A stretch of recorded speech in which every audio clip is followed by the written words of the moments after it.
अब आम चुनाव, प्रधानमंत्री का चुनाव। उपयुक्त के अतिरिक्त वर्तमान समय में एक अन्य कारण से प्रधानमंत्री की स्थिति बहुत अधिक मजबूत हो गई है। प्रधानमंत्री अपने राजनीतिक दल का नेता होता है और आम चुनाव उसके नाम से लड़े जाते हैं। पंडित नेहरू के जीवन काल में सभी आम चुनावों का नारा यही था कि कांग्रेस को वोट देकर पंडित नेहरू के हाथ मजबूत कीजिए। और 1971 के लोकसभा चुनाव तथा 1972 के 5वें आम चुनाव सत्ता कांग्रेस ने श्रीमती गांधी के नाम पर लड़े। चुनाव में जनता को इंदिरा हटाओ या इंदिरा बचाओ, इन दो में से किसी एक के पक्ष में मतदान करना था। प्रधानमंत्री के इस चुनाव में अपने विरोधियों को प्रतिक्रियावादी बताते हुए स्वयं को प्रगतिशील दृष्टिकोण वाला व्यक्ति सिद्ध किया और देश की सर्वसाधारण जनता के साथ प्रत्यक्ष संबंध स्थापित करने में सफल रही। ऐसे निर्वाचन में जब उस दल को पर्याप्त सफलता प्राप्त हो जाती है तो स्वाभाविक रूप से प्रधानमंत्री की प्रतिष्ठा में बहुत अधिक वृद्धि हो जाती है और वह देश का सर्वप्रथम शासक बने जाता है। ये निर्विवाद है कि 1971 और 72 के चुनाव में भारत के प्रधानमंत्री के रूप में श्रीमती गांधी की प्रतिष्ठा बहुत अधिक वृद्धि की। 1977 के चुनाव में भी कुछ सीमा तक तत्कालीन और संभावित प्रधानमंत्री के व्यक्तित्व पर केंद्रित थे और जनवरी 1980 में लोकसभा के निर्वाचन तो प्रधानमंत्री का ही चुनाव थे। 1984 के लोकसभा चुनाव और नवंबर 1989 के लोकसभा चुनाव में प्रधानमंत्री पद पर ही केंद्रित थे। 13वीं, 14वीं, 15वीं लोकसभा के चुनाव भी अधिकांश अंशों में प्रधानमंत्री के चुनाव ही थे। 16वीं और 17वीं लोकसभा चुनाव में भारतीय जनता पार्टी ने नरेंद्र मोदी को प्रधानमंत्री पद का उम्मीदवार घोषित किया। नरेंद्र मोदी के नेतृत्व में सुशासन व विकास के वादे के साथ व्यापक प्रचार अभियान चलाया गया तथा वे देश की सर्वसाधारण जनता के साथ प्रत्यक्ष संबंध स्थापित करने में सफल रहे।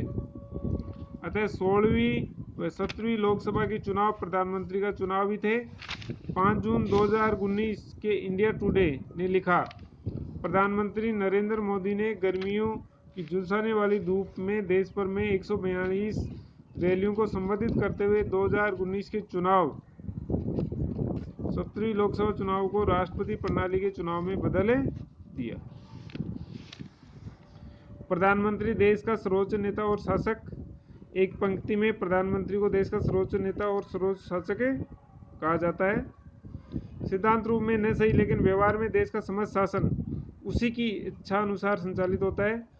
वह व्यवस्थापिका से अपनी इच्छा अनुसार कानून बनवा सकता है और संविधान में आवश्यक संशोधन करवाकर सर्वोच्च न्यायालय को भी बहुत कुछ सीमा तक अपनी इच्छा अनुसार चलने के लिए बाध्य कर सकता है।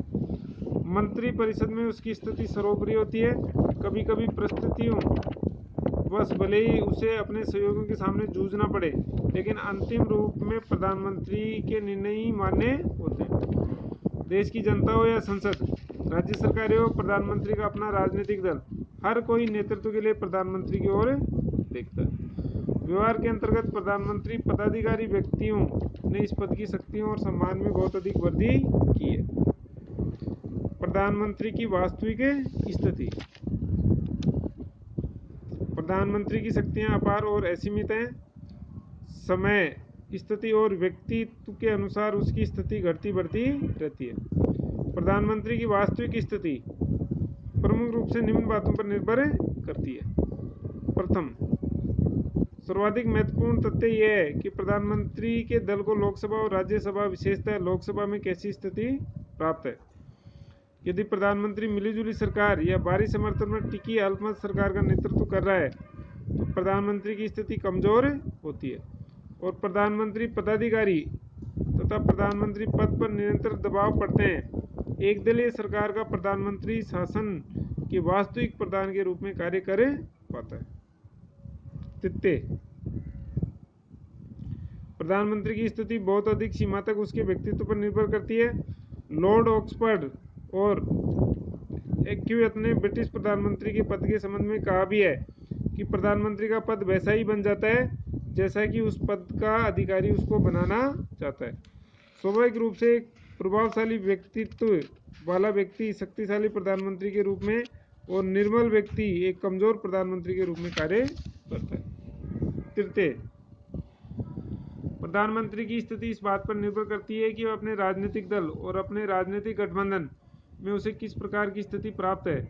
अपने राजनीतिक दल में वह निर्विवाद नेता होने पर उसकी स्थिति पर्याप्त शक्तिशाली हो जाती है, लेकिन यदि उसके दल या दलीय गठबंधन में ही उसके नेतृत्व को चुनौती दी जाती है तो उसकी स्थिति कमजोर हो जाती है।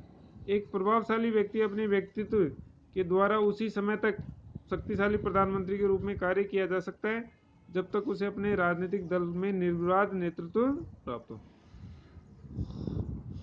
चतुर्थ, प्रधानमंत्री की शक्ति तत्कालीन स्थिति पर निर्भर करती है। राष्ट्रीय और अंतर्राष्ट्रीय स्तर पर गंभीर स्थिति होने पर प्रधानमंत्री अधिक शक्तिशाली हो जाता है, लेकिन सामान्य स्थिति में वह अधिक शक्तिशाली नहीं हो पाता। पंचम, प्रधानमंत्री पदाधिकारी को घरेलू और वैदेशिक क्षेत्र में व्यवहारिक राजनीति में प्राप्त सफलताएं असफलताएं प्रधानमंत्री की स्थिति को सबल या दुर्बल बनाती हैं। भारत चीन सीमा संघर्ष में भारत के लिए अपमानजनक स्थिति ने प्रधानमंत्री नेहरू की स्थिति को कमजोर कर दिया था तथा 1965 में के भारत पाक संघर्ष में पाकिस्तान की पराजय तथा 1971 के संघर्ष में पाकिस्तान की निर्णायक पराजय ने तत्कालीन प्रधानमंत्री श्री शास्त्री और श्रीमती गांधी की स्थिति को सफलता प्रदान की थी। उपयुक्त के अतिरिक्त भी कुछ अन्य तत्व हो सकते हैं। जहां तक व्यवहार का प्रश्न है, प्रधानमंत्री पद सामान्यतः बहुत अधिक शक्तिशाली रहा है, यद्यपि कुछ ऐसे काल 1964 के मध्य से 1965 के मध्य, 1966 के प्रारंभ से 1969 तक, 1977 से 1979 तथा 1987 से 91 भी रहे, जिसमें प्रधानमंत्री पद की शक्ति कम होते हुए भी देखी गई।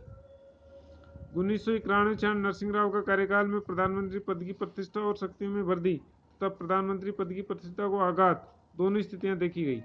1971 से 76 के काल को भारत के प्रधानमंत्री पद का चरम उत्कर्ष कहा जा सकता है। आपातकाल के 19 महीनों में जहां एक और प्रधानमंत्री पद को नवीन ऊंचाइयां प्रदान की, वहां दूसरी ओर व्यक्ति और पद के रूप में प्रधानमंत्री को अनेक विवादों से जोड़कर इस पद की गरिमा को गिराया। 1996, 97, 98, 99, 2004 और 2009 जो 13वीं, 15वीं, 18वीं, 24वीं और 14 दलों की गठबंधन सरकारों का गठन हुआ। इन सरकारों ने प्रधानमंत्री की प्रतिष्ठा को कभी हल्का और कभी भारी आघात ही पहुंचाया। 2014 में लोकसभा में एक ही दल को पूर्ण बहुमत प्राप्त होने से प्रधानमंत्री की शक्तियां और पद की प्रतिष्ठा में अनवरत वृद्धि हुई। निष्कर्ष रूप में कहा जा सकता है कि सामान्यतः केंद्र में एक दलीय सरकार होने पर प्रधानमंत्री को शक्तिशाली स्थिति प्राप्त होती है, लेकिन गठबंधन सरकार में प्रधानमंत्री की स्थिति कमजोर होती है।